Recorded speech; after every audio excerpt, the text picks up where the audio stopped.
Hey, I'm Austin Hagan. And I'm Felicia Womack. Happy New Year. We hope that 2020 is a great year for everyone.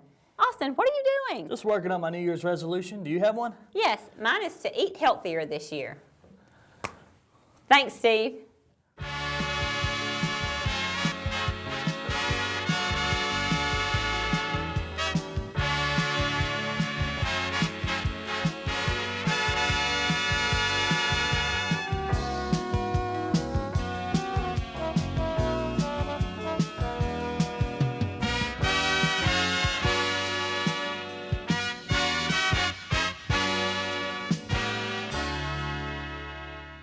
It's January and winter's coming. We don't know when or how much, but when it hits, we want to be ready for it. That's right, and everything you need to know about how Paulding County agencies prepare for and deal with winter weather is in this episode. As well as how you and your family can be ready when the snow and ice start falling. We spoke with Paulding County Emergency Management Agency, Department of Transportation, Sheriff's Office, and Animal Control to get this important information for you. We're here with Eve Cogsdale, Paulding County EMA Coordinator. Eve, we wanted to talk to you a little bit, since we're going into the winter weather season, about what you do here and how you help the citizens. First, could you give us a breakdown of advisories and warnings? Yes, advisories and warnings are the two highest level products that the National Weather Service puts out concerning winter weather. They're higher level products even than watches or special weather statements. An advisory means that there are nuisance conditions that exist, and they could be particularly dangerous if you don't take precautions in advance. Warnings, whether you're talking about severe weather or winter weather, are the highest level product put out by the National Weather Service. So anytime you see a warning, that means that there is significant threat to life and property. You always want to take weather warnings very seriously. Even if you take precautions, you still could face severe life-threatening conditions. How should citizens prepare for winter weather? Families want to make sure that they have a family emergency communications plan in place so that they know how to get in touch with each other. If they've got kids at school or parents at work, when the event happens, if everybody's not together, they want to make sure that they have a way that they can communicate with each other. Having a contact out of state that they can reach out to in case they're not able to make direct contact is a good idea. You also want to make sure that you have an emergency supply kit at home. So at least 1 gallon of water for each member of your family per day. You want to plan to prepare to be inside your home and self-sufficient for 3 days. So making sure that you have enough food and water for your family for 3 days.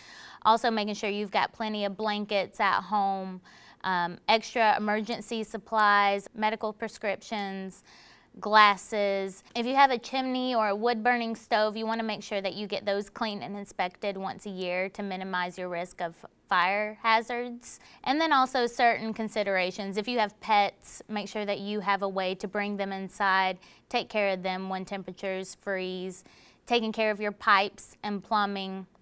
If it drops below freezing, letting your faucets drip. So in addition to your kits, there are other things that you want to make sure you do to winterize your home. Also, you want to have a kit in your vehicle that contains an ice scraper. Sand or kitty litter is a good idea for getting traction if you're in your vehicle and you find that you're sliding on ice and snow. Making sure you have blankets, anything to stay warm if you do find yourself in the car in a winter emergency. How can citizens get information on weather events? The best way for citizens to get information on winter weather warnings that may be issued or winter weather in general is Code Red. Citizens can sign up and create a Code Red profile, and then based on the address where they create their profile, they'll get any weather warning or other important warnings for their location so that they can go ahead and take steps.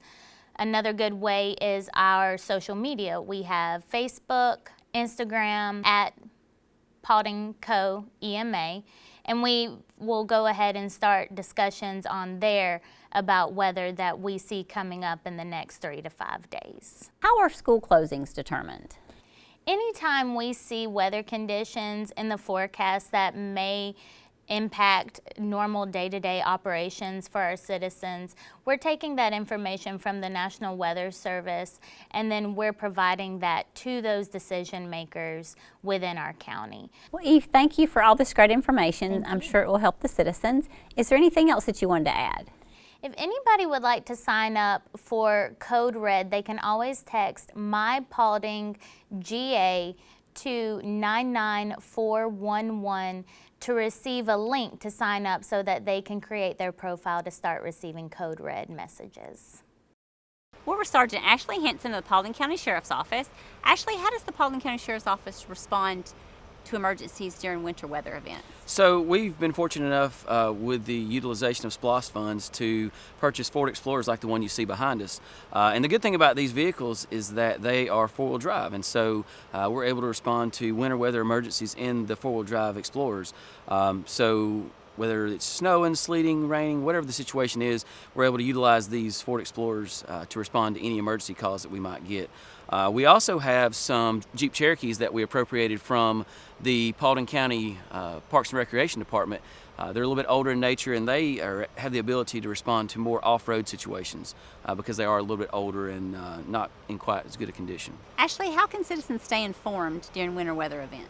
So the Sheriff's Office works in conjunction with Paulding EMA, Paulding Fire, and Paulding E911, and we all work together collaboratively to send out similar messages via social media. So what we want to encourage our citizens to do is like all those pages, follow all those pages, and that way you will get a message that's similar in nature from either one or all of us, because we found that the easiest way to get information out, especially in winter weather emergencies, is the utilization of social media. Well, Ashley, thanks for all the great information. You're welcome. And just want to make sure everyone remembers, if you have an emergency, call 911 if you can. If you can't, you can always text 911. And for your non-emergency calls, please call 770-445-2117. Thank you. We're with Ronnie Morris, Road Superintendent with Paulding County DOT. Ronnie, can you tell us what kind of equipment you use during inclement weather? Yes, ma'am. Basically, we have brine machines to put down before the weather starts, try to reduce the temperature before it starts to freeze, roads start to freeze. If that's after that use, we have snow plows. We got 3 snow plows. We got 2 motor graders we can scrape roads with. We've got 7 sand spreaders. And so basically, we got backhoes and loaders, of course. Several different pieces of machinery on this yard right here, right now. Where do the calls come from during inclement weather? Mainly when the weather starts in, we'll contact 911 dispatch from our building here at maintenance, and they'll route all calls to us. We don't like for a lot of people calling from all different sources, so we just want one source calling in to us, and it's usually from 911. How do you prioritize what roads will be treated? Usually throughout the year, the roads, they'll study traffic counts on the major roads, the major arteries for the county. That's what we call priority 1 roads, priority 2 roads, or it might be bridges, certain bridges in the county too, like Bill Cruz, all the 5 bridges on Bill Cruz Parkway, for instance. Fire stations, hospital, jail, sheriff's department, EOC building, like that, and then it just goes on down. We don't include subdivision roads in the priority roads because we're restricted on the materials we have in stock and the equipment we have to use. Well, thank you for all the information, and thank you for working so hard to keep our roads safe during the winter. Well, thank you, ma'am. We're here with Katie Shipman at Paulding County Animal Control talking about pets in winter weather. Katie, with the winter weather approaching, do you have some tips for pet owners? Yes. During the cold weather, it's very important to keep them safe. One thing is to, once it gets below the freezing point, if you could, bring them inside. That way they are out of the elements and nice and cozy on your bed or your couch. If you cannot bring them inside, there are some ways to keep them safe, including renting a crate from us. We do have a program here at Animal Control that we could rent you a crate for the winter time. That way your animal is safe inside from those elements. Another way is to have the proper shelter, which is a doghouse, all sides covered, and maybe having some straw instead of hay, because actually straw is more absorbent. It doesn't get all moldy and rotten out too. So those are some general ways to keep them safe. Also make sure that you have fresh water available at all times outside, because it can freeze. Make sure that it always is fresh and not frozen. This month on our Project Paulding segment, Katie Shipman with Animal Control gives us an update on the TNVR program.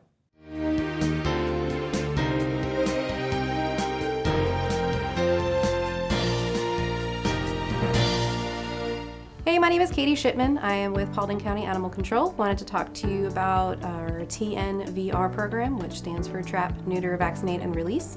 As of mid-December, we are currently at 780 animals approximately that have been spay neutered and released back to their areas, including their colonies. The community cat program was started in May of 2018 and has been a tremendous success with the community's involvement and support. We have a great partnership with West Georgia Spay Neuter Clinic in Billerica for the cats that are needing to be spayed or neutered and vaccinated. So if you have any questions, please call Paulding County Animal Control at 770-445-1511.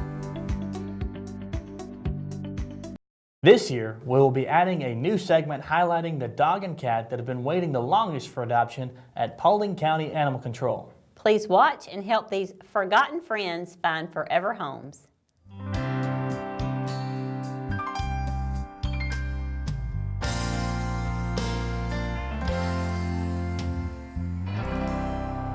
So Lucas came in as a stray. He has been with us for several months. He would do best with a family with dogs his size, no cats in the home, and no small children. He would do best with older kids that could respect his space and give him his time to bond when he's ready. If you are interested in meeting Lucas, come on by while we're open and come meet him. Abigail came in as a stray. She has been with us for a couple of months as well. She is a talkative, loving girl that would do best in a home without other animals. She is a young girl, 1 to 2 years old. So if you're interested in meeting Abigail, come by the shelter. Thank you for watching this month's Paulding Post. We hope you learned a lot about how to get prepared when winter weather strikes. We hope that 2020 brings you great things. And remember, you're never too old to set another goal or to dream a new dream. And as always, don't forget to stay cool, Paulding County.